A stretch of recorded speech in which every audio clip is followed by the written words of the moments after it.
Till that David Tennant was so popular as the 10th Doctor in Doctor Who that the BBC considered cancelling the show upon his exit rather than casting a new Doctor, as they thought the show would fail without him. In their defense, Tennant is fucking brilliant in everything he does. Watching Good Omens right now and he's brilliant again. The appeal was his youthfulness as the Doctor. It brought in a whole new younger generation of fans. To be fair, he takes the spotlight in everything he appears in, even if he's only a side character, like Barty Jr. in Harry Potter for example. He has like 3 scenes in total but nails them all. The man's a legend. I saw the remake of Fright Night in theaters with a friend because David Tennant was in it. That is the only reason. I hadn't even seen the first Fright Night. Rose is probably my favorite companion, but Amy Pond and Rory's storyline is probably my favorite. No love for Ayres? I honestly think no one except Eccleston could have revived the show. I don't think people would have watched season 2 if Eccleston hadn't given everything to bring the Doctor back. I simply don't see Tennant having the necessary energy to revive the show. I preferred Tennant because we saw more of his work and the show hit a stronger stride in his years, but Eccleston was fantastic as the Doctor. Capaldi was great as well, but the writing, as discussed, was terrible. Edit, by the way, until the Capaldi era, I had literally seen every episode, and TV movie, of the Doctor, so I was fairly stoked by the reboot. I was actually heartbroken when he finished. It's the only show I've ever felt that way with. He was so goddamn good. Not saying other Doctors weren't good, but he's like Ryan Reynolds and Deadpool, or Mark Hamill and Luke, even Henry Cavill and Geralt. He just genuinely loved the show his whole life, and you can see it in his work. I love watching people do the thing that they love the most. While he's a great actor, it's worth noting that he was more than just an actor that played the Doctor. This guy was pretty much the Doctor Who fan. At the age of 3, he told his parents he wanted to become an actor because he liked Doctor Who so much. Yeah, this dude knew what he'd do with his life at fucking 3 years old. This stayed until his teen years with him literally. https://web org/web/2012052464459/http://www. Daily Record, Co. UK/news/2005/11/27/ The Secret Diary of Dr. Who aged 14-3-4-78057-1641849/, writing essays about it at school. https://web archive org/web/2012052464459/http://www. Daily Record, Co. UK/news/2005/11/27/ The Secret Diary of Dr. Who aged 14-3-4-78057-1641849/.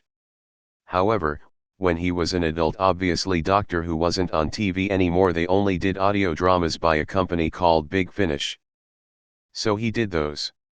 Accepting a bit part in 25th audio drama they ever did in 2001, https://tartis. fandom.com/wiki/coldits_audio_story, before going on to do other characters in other stories up until 2004. So that's it, right? New Who started in 2005, so that has to be it. Except, nope. You see, before the show came back in 2005 there was a, let's be honest, kind of crap web cartoon made with Richard E. Grant as the 9th Doctor. Bear in mind the show had been gone for about 14 years now and no one thought it'd come back, so this was the closest thing to a new season a lot of people were going to get. So what does he do? He shows up and begs the showrunner to give him a part. Having met David Tennant before at Big Finish, he agrees to give him the part of Caretaker too. And he's fucking ecstatic. To quote Doctor Who magazine, issue no. 336, https://www. Richard E. Grant. com/archive/no one can hear you scream/. When David found out that Doctor Who was being recorded in the studio next door, he sweet-talked Wilson Millum into giving him a cameo role. "I play caretaker too," he says proudly. "It's very hard not to get excited. I would kill to do more of these." David is a fully fledged, card-carrying Doctor Who fan. "My granny even knitted me a long Tom Baker scarf, and a cricket jumper. I used to jump around the back garden making up my own stories. As I got older, I'd make up my own seasons." In the back garden? Yeah, casting myself in all the parts.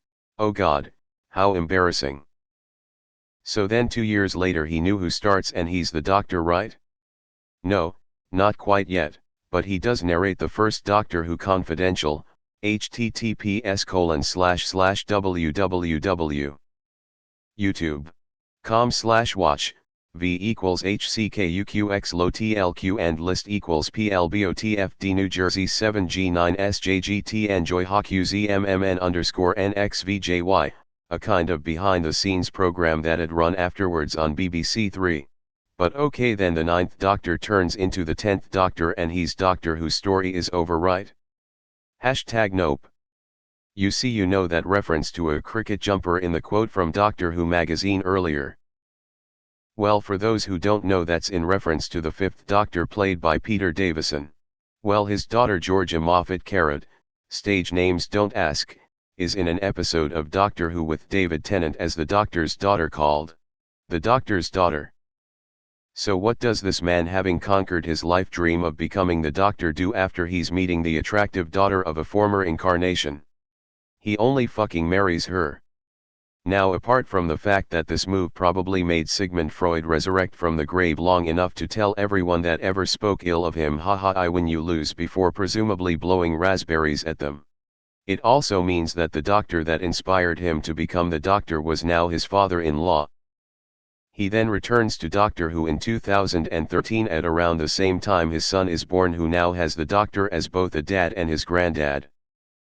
Not sure what will happen next, but if anyone is going to invent a TARDIS, my eyes are on him. Unfortunately, I feel the show peaked with him. I do not blame the Doctors after him. For some reason the writing just doesn't have the same magic. I enjoyed the shit out of Matt Smith's run in about the same capacity that I enjoyed Tennant. The moment I started to lose interest was when they moved on from Amy and Rory, and then I completely dropped out after Smith left. We've since started back up with the 13th Doctor, and it's okay, but still not as good as Tennant/Smith for us. The showrunner also left, which was one of the reasons David quit too. Tennant was always the best modern Doctor for me, but also testament to how good Matt Smith was as a follow-up that the show was still so popular. I'm amazed no one has mentioned Martha Jones, Freema Agyeman. I felt she and Tennant worked together extremely well, feeding each other's performances, and also she was probably my favorite companion. He is my favorite modern Doctor, but Smith-era Amy and Rory are my favorite modern companions. Tennant is great in everything, his Scrooge McDuck is criminally underrated. Well, Matt Smith was still fantastic in his role, and had a fantastic run. It only started going downhill with Peter Capaldi came on, and I squarely place the blame on Moffat. He didn't know what he wanted. As for Jodie's run, the blame is on Chibnall, who does know what he wants, but what he wants is wrong. It's going downhill now and no sign of cancelling yet. I mean, the show went sharply downhill after David left and I've not properly watched it since. But I blame that on the writing, not the actor. He's just an A\* actor, he succeeds in basically any role I've ever seen him in. Can't put raw talent down. This was his prime. He also returned to his prime in Jessica Jones as Kilgrave, and he was my favorite part of that show. I've never seen someone capable of being so evil and yet so funny. Well, he didn't want to go. I wish they had ended it. Capaldi and Smith were good enough actors, but the writing fell off.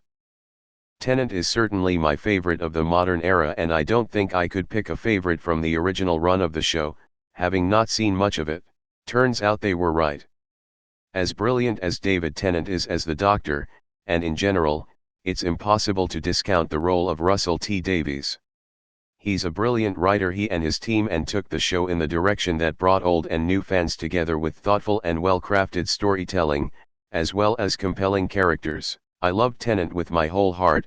He is still my Doctor, but I gave the show a shot, and continue to try to, with Moffat, and despite the great actors in the cast, something about everything I've seen in the Moffat era seems shallow and campy. I haven't been able to get back into a show I rapidly fell in love with since, even to give the Chris Chibnall stuff a chance, because I just can't get through Moffat.